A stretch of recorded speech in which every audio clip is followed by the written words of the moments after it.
had a job, I finished my degree, but unfortunately my son came really early at 25 weeks and he was pretty sick. This woman ended up sleeping on a friend's sofa whilst her son spent the first 6 months of his life in hospital. The team at Little Village helped her find a home and fill it with the essentials parents need. If it wasn't for the support they provided here, how different would it have been for you? I would still be in crippling debt, no doubt. I mean, my mental health has suffered as a result of everything that happened, adding even more financial stress onto that. I honestly have no idea how I would have coped. The charity is like a food bank, but instead of baked beans, they hand out beds, buggies, clothes and toys. They estimate 400,000 kids in London are currently living in poverty.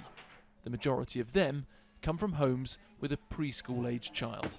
67% of families that we spoke to said that they had been unable to work because of the cost of childcare, and that's particularly a problem in London.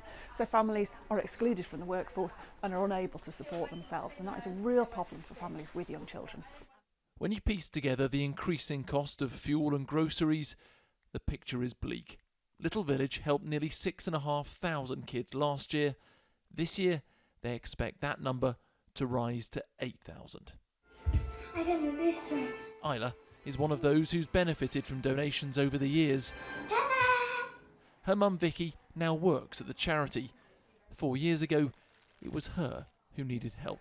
It's like walking into like a huge family unit. And how important was that you don't feel like a charity case, you don't feel like you're going begging?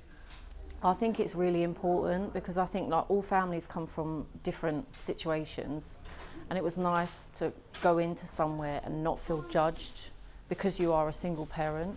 They say it takes a village to raise a child. In a city the size of London, too many can fall through the cracks. The charity is growing in scale and scope, but they fear more like them will be needed as the cost of living continues to rise. Martin Stew, ITV News.